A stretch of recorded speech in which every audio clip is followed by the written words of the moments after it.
led to floods in many parts of the country, with some deaths also reported and many people displaced in KwaZulu-Natal, the Eastern Cape, Mpumalanga and Gauteng. Disaster management teams are currently on high alert in the affected areas.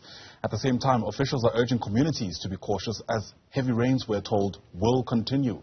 Sketchy reaction to this in some respects. Also plans for the day ahead with Dr. Kgosientso Ramokgopa, who's the head of infrastructure and investment in the presidency, joining us via our video link this morning. It's great to have you on the program, sir. Thanks as always for making time. I mean, this is really the last thing we needed, isn't it? Because we're already dealing with a situation where infrastructure backlogs in this country will take years and billions in order to clear. Something like this, I imagine, is adding to that burden. Yes, good morning. I am to the viewers. Thank you very much for the invitation. I think we've already made the admission that the occurrence of and the intensity of extreme weather conditions, I think, is undermining our efforts to accelerate the rollout of infrastructure. And we know that the far-flung areas and the less areas that don't have quality infrastructure are the ones that are at the receiving end of this kind of weather. The President did make a commitment that we intend to be improving this infrastructure, especially focusing on your rural provinces, rural municipalities, because of the extent of the infrastructure backlogs in those areas. And particular focus has been drawn to the need for us to be able to provide good quality surface roads in many parts of the country. We know that we have an extensive network of road infrastructure in our country. We have about 780,000 kilometers of proclaimed road, and only 20% of that is surfaced. And we also know that there are many communities that are cut off from opportunities, from accessing social amenities such as schools, hospitals. They are unable to reach employment as a result of rains because they have to cross water bodies almost on a daily basis, and they don't have bridges that helps to convey them to access these opportunities. And that's why there's this commitment and intensive drive to roll out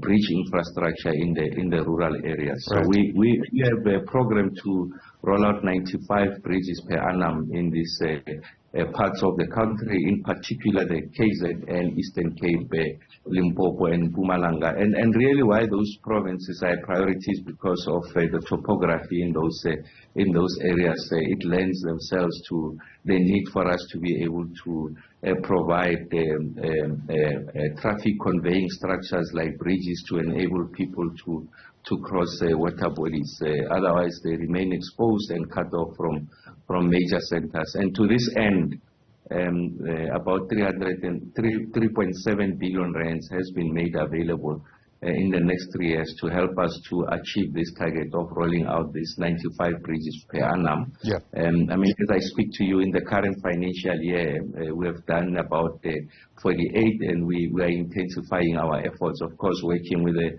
South African National Defence Force to ensure that we accelerate the rollout of this infrastructure. The concentration of the first phase of the rollout of this bridge is located in KZN for obvious reasons, because I think in the past few months they've been hit by significant amount of floods, and then the provinces of the Eastern Cape and Limpopo will be the next to receive, if you like, this bridge is going into the future. And right. Coming there, Dr. Ramokgopa, I hear you, and I was just wanting to engage you on something you've just mentioned now around this money that's been pledged. I mean, the President has admitted before that even if government were to spend all the money they have on infrastructure, you still wouldn't be able to clear the backlog, and in the same breath called for some kind of aid from the private sector.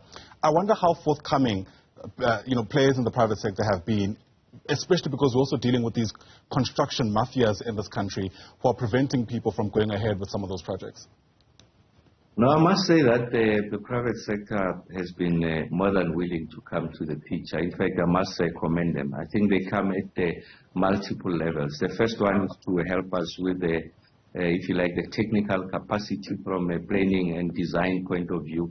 that much they've come to the party. I think they've provided us with significant support over the past 2 years. And part of the reason why there's a acceleration of the rollout of this infrastructure and our ability to drive this aggressive infrastructure approach is in large part as a result of their participation and their expense. And in the course of doing that, they also have to build a next layer of technical expertise within government to be able to stand on our own, if you like, to rebuild the kind of technical skills that have been hemorrhaged over a period of time. So the private sector has been more than helpful in coming to the picture. I think as I speak to you now, the problem is less about the money, because the money is being allocated to multiple projects across the country, not just rural roads and rural bridges,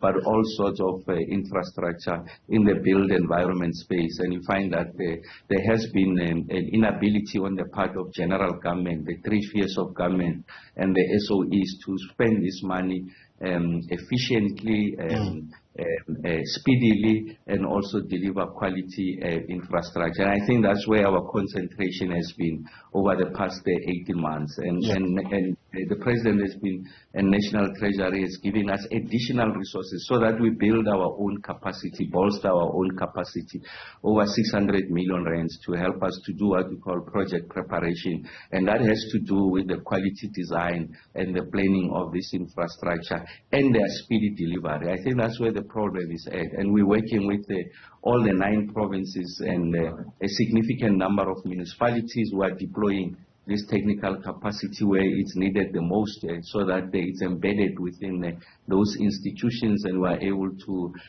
accelerate, if you like, the preparation of this infrastructure, so that when we get to attract fiscal support, we are able to go into the ground and deliver good quality infrastructure, so that when you deliver a road, there has to be stormwater drainage. The quality of the paving must meet the topographic and weather conditions in those areas. All right. On that note, Dr. Ramokgopa, I mean, you speak about collaborations with the different provinces. I'm sure you've caught up with some of the news reports around the government in the Western Cape, specifically in the city of Cape Town, now offering some kind of award, or reward, I should say, for any information that might help them bring some of the activities of construction mafias to controllable levels. It seems like this big issue, at least in that part of the world, that's preventing a lot of the plans that perhaps you might even have to roll out some of your infrastructure improvements.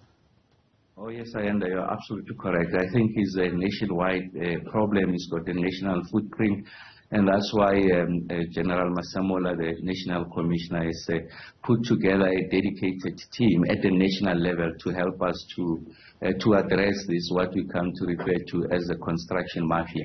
Let me just make the point that there has to be a separation between genuine entrepreneurs, local communities who are seeking opportunities to participate in projects that are taking place in their own space, and you find that these are organized voices. They provide some skills that is needed to deliver that infrastructure, and the government has created a dispensation to make it possible for us to accommodate the participation of local communities in the most qualitative way. So when I say the most qualitative way, not just be reduced to the provision of labor, but in the general aspect of the project life cycle, the delivery of this infrastructure, including high-end skills. So that dispensation does exist before you go into a construction site. What precedes that is what we call social facilitation.